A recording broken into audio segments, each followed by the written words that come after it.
आज हम पढ़ा रहे हैं पार्ट 3 है 10th क्लास का, जिसमें हम पढ़ा रहे हैं। हमारा टॉपिक है आज है सक्रियता श्रेणी क्या होती है।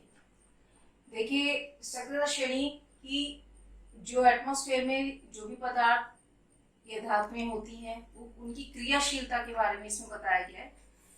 तो यहाँ पर जो है सक्रियता श्रेणी की कौन सी धातुएं बहुत ज्यादा एक्टिव होती हैं, कौन सी धातुएं कम एक्टिव होती हैं, तो ये हम किस तरह से जानेंगे कि धातु किस तरह से कम या अधिक क्रियाशील होती है। तो इसके लिए एक सीरीज होती है जिसे हम कहते हैं सक्रियता श्रेणी, जिसे विद्युत रासायनिक श्रेणी भी कहा जाता है। और इसमें जो इनका धातुओं का क्रम है वो है potassium, sodium, calcium, magnesium, aluminium, zinc, iron, lead, hydrogen, copper, mercury, silver, gold और प्लेटिनम। इनकी जो सीरीज है ये कैसी हुई, घटती हुई। यानी कि घटती हुई से मतलब कि ऊपर जितनी भी धातुएं हैं वो बहुत ज्यादा क्रियाशील हैं, ऊपर से नीचे की तरफ जब हम आते हैं तो वो धातुएं जो है वो कम क्रियाशील होती चली जाती हैं। और जो धातुएं अधिक क्रियाशील होती हैं वो एटमॉस्फेयर में स्वतंत्र रूप से नहीं पाई जाती, वो अन्य तत्वों के साथ जुड़ी हुई अवस्था में पाई जाती है। लेकिन जो कम क्रियाशील धातुएं होती हैं वो वायुमंडल में स्वतंत्र रूप से पाई जाती हैं। अब इस सीरीज है, अब बच्चे नहीं याद करते, चलो आज के जैसे आजकल आप देखिए लॉकडाउन है, लॉकडाउन किसकी वजह से हो रहा है, कोरोना की वजह से। अब कोरोना में क्या एडवाइस की जाती है, ये की जाती है एडवाइस काढ़ा पीजिए, है ना, मास्क लगाइए। आप बच्चे नहीं सुनते हैं, अब हम इसको याद कैसे करेंगे। देखिए, जैसे एक मदर है वो अपने बच्चे को कह रही है कि काढ़ा पीने के लिए, और बच्चा चाहता नहीं है। अब माना हमने, बच्चे का नाम क्या है, हर्ष, हमने हर्ष बच्चे का नाम है, ये आप याद रखिए। अब इस चीज को हम कैसे याद कर सकते हैं। अब मदर अपने बच्चे से कह रही है कि यानी कि कल, एन यानी कि ना, सी यानी कि कहना, कल ना कहना, एम जी मुझे, एयर एलर्जी, जेडन जलन, एफी फीवर, पीबी प्रॉब्लम, एच है कि कल ना कहना मुझे एलर्जी, जलन, फीवर, प्रॉब्लम है। सी यू सुना, हर्ष जी आगे आओ पियो। तो हम इसको किस तरह से याद कर सकते हैं कि मदर जब बच्चे से कह रही है कल ना कहना मुझे एलर्जी, जलन, फीवर, प्रॉब्लम है, सुना हर्ष जी, हर्ष यानी कि बच्चे को प्यार से बुला रही है, हर्ष जी आगे आओ पियो। इस तरह से हम इसको याद कर सकते हैं। चलिए, अब इसके बाद हम देखते हैं कि हमने बताया कि धातुएं कम क्रियाशील, ज्यादा क्रियाशील, हम कैसे पता करेंगे। सारणी में जो सबसे ऊपर है वो है पोटेशियम और सोडियम, ये सबसे अधिक क्रियाशील होती है। सबसे पहली बात तो ये जितनी भी धातुएं जब जल से क्रिया करती हैं तो ये हाइड्रोजन गैस को निकालती है, ठीक है, और हाइड्रोजन गैस खुद जलने वाली गैस होती है। और पोटेशियम, इससे पहले भी हमने धातु अधातु जब बताया था तो हमने बताया था कि सोडियम पोटेशियम, ये जो सोडियम धातु है ये बहुत ज्यादा क्रियाशील होती है, इन्हें खुला नहीं छोड़ा जाता, इनको केरोसिन में रखा जाता है। तो इसी तरह इस सारणी में भी हम ये समझेंगे कि जो पोटेशियम है, सोडियम है, ये सबसे अधिक क्रियाशील धातु है। और जब ये जल के साथ क्रिया करती है तो इसमें हाइड्रोजन निकलती है, और क्योंकि हाइड्रोजन निकल के क्योंकि अधिक क्रियाशील है तो हाइड्रोजन जो है वो विस्फोट कर देती है, यानी कि तेज ज्वाला के साथ में निकलती है। तो इससे पता चलता है कि ये जो धातुएं हैं वो सबसे अधिक क्रियाशील है। अब ऊपर से जैसे जैसे हम नीचे आते हैं ये धातुएं कम क्रियाशीलता की ओर चली जाती हैं। आप सबसे अगर अधिक पूछा जाता है कि कौन सी क्रियाशील है तो हम क्या आंसर देंगे, पोटेशियम और सोडियम, क्योंकि ये जो होती हैं ये ठंडे पानी से ही क्रिया कर लेती हैं, ठीक है।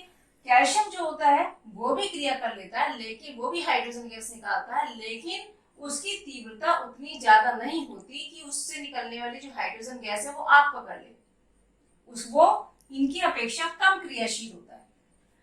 अब उसके बाद आते हैं मैग्नीशियम पर। मैग्नीशियम जो होता है ये कैल्शियम से कम क्रियाशील होता है। ये इसको अगर हमें जल से क्रिया करानी है तो ये ठंडे जल से नहीं करेगा, उसके लिए हमें पानी को गर्म करना पड़ेगा। तो जब हम पानी को गर्म करेंगे तब मैग्नीशियम जो है जल के साथ में क्रिया करेगा और हाइड्रोजन गैस को निकालेगा। इसके बाद आते हैं एल्युमिनियम, जिंक, आयरन वगैरह, तो ये जो होते हैं ये जल की वाष्प जो होती है उससे क्रिया कर देते हैं। ठीक है, अब जो लेड है, यहां से अगर हम देखें लेड, हाइड्रोजन, ये जो होते हैं ये जल से क्रिया नहीं कर सकते, नो रिएक्शन, ये पानी के साथ में क्रिया नहीं करेंगे। ठीक है, तो ये जो अधिक क्रियाशील है ये ठंडे जल के साथ क्रिया कर लेंगे, ये भी ठंडे जल के साथ क्रिया करेगा, लेकिन ये आग नहीं निकालेगा क्योंकि ज्यादा क्रियाशील नहीं है ये इनकी अपेक्षा। मैग्नीशियम जो होता है वो उससे जल से क्रिया कराने के लिए उसमें जल को गर्म पानी को गर्म लेना पड़ेगा, और इसमें जो है एल्युमिनियम, जिंक वगैरह जो है ये जल की वाष्प से क्रिया कर लेंगे, और ये जो है ये धातुएं जो होती है वो जल से क्रिया नहीं करेंगी। ठीक है, अब इससे पता चल गया हमें कि ये जो अधिक क्रियाशील धातुएं हैं वो हमें स्वतंत्र अवस्था में नहीं मिलेगी। यहाँ पर जिंक से लेकर ये हाइड्रोजन जो है ये जो है मध्यम क्रियाशील धातुएं होती हैं जो ऑक्साइड, सल्फाइड और कार्बोनेट के रूप में पाई जाती हैं, और हाइड्रोजन से नीचे वाले जो होते हैं वो कम क्रियाशील धातुएं होती हैं जो कि ज्यादा एक्टिव नहीं होती और ये स्वतंत्र अवस्था में पाई जाती हैं। तो यानी कि हाइड्रोजन से ऊपर वाले तत्व जो है वो हाइड्रोजन से ज्यादा क्रियाशील है और नीचे वाले जो होते हैं वो कम क्रियाशील है। अब हमने कहा कि धातुएं जो हैं वो जल के साथ क्रिया करके हाइड्रोजन निकालती है, जैसे कि यहाँ पर सोडियम है, सोडियम जो है H2O यानी कि जल के साथ क्रिया करेगा तो सोडियम NaOH, सोडियम का हाइड्रोक्साइड बनाएगा और साथ में हाइड्रोजन गैस को निकालेगा। उसी तरह से यहाँ पर आयरन है, ये अगर जल के साथ क्रिया करता है तो यहाँ पे जल वाष्प से क्रिया कर रहा है तो ये आयरन का ऑक्साइड बनाएगा और साथ में हाइड्रोजन गैस को निकालता है। यानी कि धातुएं जब जल के साथ क्रिया करती हैं तो कौन सी गैस निकालती हैं? हाइड्रोजन गैस निकालती हैं। ठीक है, अब इसके बाद हमने कहा कि ये जो पदार्थ होते हैं ये ऊपर वाले जो है अधिक क्रियाशील हैं और नीचे वाले कम क्रियाशील हैं। इसका एक और एग्जांपल हम कैसे ले सकते हैं, जैसे कि जिंक है, जिंक जो है उसकी अगर हम H2SO4 सल्फ्यूरिक अम्ल से क्रिया कराएंगे तो ये बनाएगा Zn SO4 और साथ में हाइड्रोजन गैस को निकालेगा। ठीक है, इसके अगर हम सिल्वर की कराएंगे तो सिल्वर इसके साथ में कोई रिएक्शन नहीं देगा। अब ये क्यों रिएक्शन ये दे रहा है, जिंक दे रहा है लेकिन सिल्वर नहीं दे रहा, ऐसा कोई, जबकि ये भी धातु है और ये भी धातु है। तो देखिए ये यहाँ पर क्या है, सक्रियता श्रेणी। अब क्योंकि जो जिंक है ये हाइड्रोजन से ऊपर है तो ये इससे ज्यादा एक्टिव है, ज्यादा क्रियाशील है, तो ये हाइड्रोजन को यहाँ पे निकालता है, निकालने की पावर रखता है। जैसे क्लास में एक टीचर है, टीचर पावर रखती है स्टूडेंट को डांटने की, अगर टीचर नहीं है तो उसकी जगह जो क्लास का मॉनिटर होता है उसके ऊपर चार्ज होता है तो वो भी बच्चों को पनिश कर सकता है। तो उसी तरह से जो भी ऊपर है वो उससे ज्यादा पावरफुल है। तो यहाँ पर जो जिंक है, जिंक जो है वो हाइड्रोजन से ज्यादा पावरफुल है क्योंकि ये ऊपर है तो ये हाइड्रोजन को विस्थापित करने की क्षमता रखता है।